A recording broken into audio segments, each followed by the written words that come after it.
15th century China, as the Ming Dynasty ruled the Celestial Empire, a remarkable power structure was taking shape. This was a time when the emperor's word was law within Beijing's vast walls, and the empire was in its golden age. But behind the curtain of this power, another story was unfolding. Within the imperial court existed a class of men who, despite having everything taken from them, wielded immense power. These were the imperial eunuchs, castrated in childhood. Their path in life often began in poverty. Serving the emperor was their only route to a future. Their entry into the corridors of power demanded a profound and painful sacrifice. Yet, with this sacrifice came a unique opportunity. Since they had no lineage, they were seen as less loyal to outside families and were considered to be entirely devoted to the emperor.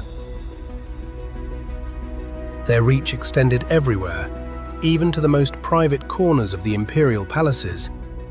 They became the emperor's confidants, messengers, and spies. Gradually, they began to influence not just internal affairs, but also the most important decisions of the state, weaving a complex web of power behind the scenes. It was a unique and influential form of power.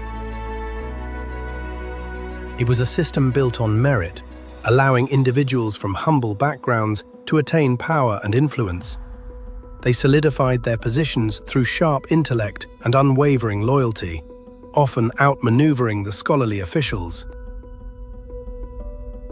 But no eunuch was more influential than Zheng He, a figure forever etched in the annals of Chinese history. His rise was more than just a personal saga. It symbolized the Ming Dynasty's power, elevating China's prestige on a global scale. Zheng He was born around 1371 in the Yunnan province of southern China to a Muslim family named Ma He. His grandfather and father had undertaken the prestigious pilgrimage to Mecca, giving him an early and broad perspective of the world, which would prove crucial for his future maritime voyages. But his destiny was forever altered when, at just 10 years old, he found himself amidst the Ming army's invasion of Yunnan. Captured, he was castrated and sent to serve in the emperor's court. This was where his extraordinary qualities became apparent. The young Zheng He, with his intelligence, resilience, and loyalty, caught the attention of Prince Zhu Di, who later became the Yongle Emperor of the Ming Dynasty. He quickly earned his place in the prince's army and administration. When the Yongle Emperor fought a civil war to seize the throne, Zheng He proved his military prowess.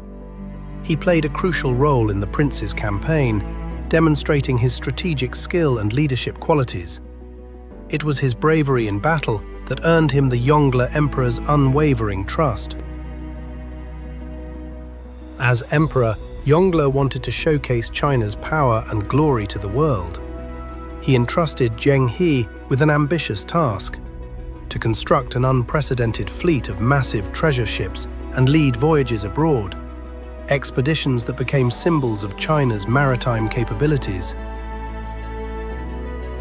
Between 1405 and 1433, Zheng He led 7 epic voyages, reaching Southeast Asia, India, the Middle East, and East Africa. These were long before European explorations, and their scale was unparalleled, involving hundreds of colossal ships. His fleet included colossal treasure ships, some over 400 feet long, along with hundreds of smaller vessels.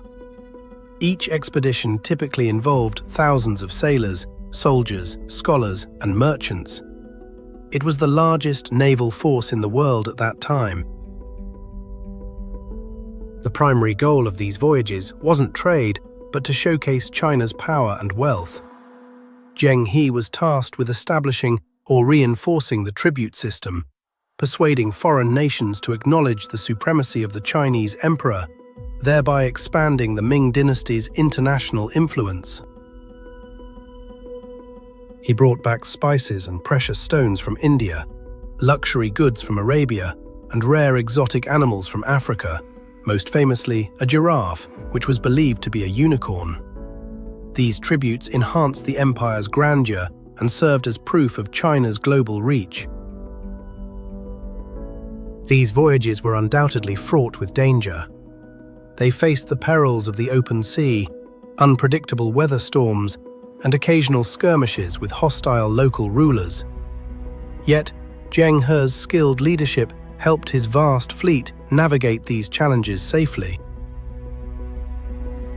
His sailing and navigation techniques were far ahead of their time. He utilized compasses, stars, and detailed sea charts. These voyages firmly established a Chinese presence in the Indian Ocean, which endured for centuries and influenced maritime trade routes. Zheng He's expeditions demonstrated the heights of China's technological, naval, and diplomatic power. But as the Yongle Emperor passed away and new emperors rose to power, the political winds began to shift, signaling the imminent end of these ambitious campaigns. Confucian scholar officials, who had always resented the eunuch's growing power, eventually prevailed. They believed that the overseas voyages were wasteful, unnecessary for the emperor's prestige, and excessively expensive, placing an undue burden on internal resources. China's priorities shifted. Resources spent on building the massive navy were now diverted to address the Mongol threat from the north. The focus turned to strengthening the Great Wall, making the country's defense strategy entirely inward-looking. Zheng He's final voyage occurred in 1433, after which China largely isolated itself from the outside world. The Grand Fleet was dismantled, and records of the maritime expeditions were destroyed or forgotten, effectively closing this grand chapter. Although Zheng He served China, his success set a precedent for other ambitious eunuchs who accumulated personal power and wealth for themselves. This led to pervasive corruption in the later years of the Ming Dynasty. The political power of the eunuchs grew so immense that they sometimes overshadowed the emperors. They leveraged their intimate access to the imperial family, exploiting the emperor's weaknesses to accumulate personal power and wealth, which jeopardized the stability of the governance. Their unchecked power often led to misrule and widespread rebellions. Eunuch control, including corruption and favoritism, became one of the most significant factors in the Ming dynasty's decline, severely weakening its internal stability. The Ming dynasty fell in 1644 to the Manchus, largely due to its internal weaknesses and external invasions. This was the final and tragic culmination of the decline sown by years of eunuch control, which ultimately led to the end of a great dynasty.